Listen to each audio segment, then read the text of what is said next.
আসসালামু আলাইকুম।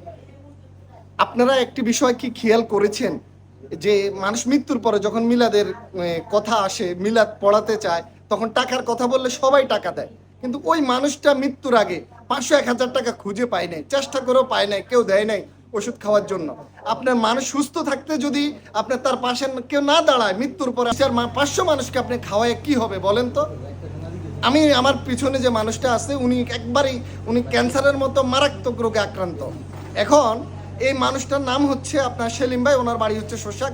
একটা সময় প্রতিষ্ঠিত ব্যবসায়ী ছিল, আজকে ওনার করুণ অবস্থা দেখুন। উনি সারাস্তি জেনারেল হসপিটালে পড়ে আছে। কিছুক্ষণ আগে একজন ভাই আমাকে বলেছে যে একটা ভিডিও করে দেওয়ার জন্য। আপনাদের কাছে আকুলভাবে অনুরোধ, আপনারা দেশ এবং দেশের বাইরে থেকে যেখান থেকে ভিডিওটুকু দেখছেন, যতটুকু সম্ভব হয় আপনার অবস্থান থেকে ওনার পাশে একটু দাঁড়ানোর চেষ্টা করবেন। আমি একটাই ওনার পার্সোনাল নাম্বার দিয়ে দেবো। আপনাদের কাছে অনুরোধ, কখনো যদি কাউকে দিতে চান অবশ্যই তার সাথে যোগাযোগ করে দিবেন, কারণ এই তৃতীয় পক্ষটা খুব ঝামেলা। মানুষের কথা বললে আপনার টাকা মেরে দেয়, এই বিষয়টা আপনাদের মাথায় রাখতে হবে। আজকে হয়তো আপনার অবস্থান আছে, আপনি একটু চেষ্টা করবেন মানুষের পাশে দাঁড়ানোর জন্য। অনেক টাকা ইনকাম করে মানুষ সুখী হতে পারেন, আপনারা আশেপাশে অনেকেই দেখেছেন।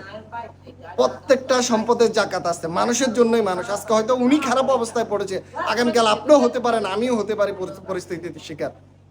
এই জন্য ভালো থাকবেন। এই মানি সেলিম ভাইয়ের পাশে একটু দাঁড়ানোর চেষ্টা করুন, যে টাকাটা পাবে অন্তত মৃত্যুর আগে যে ন্যূনতম যে ওষুধগুলো যেন কিনে খেতে পারে, এই ওষুধের টাকাটা অন্তত দিন। আপনার অবস্থান থেকে যতটুকু সম্ভব ওনার পাশে একটু দাঁড়ানোর চেষ্টা করুন। ভালো থাকবেন।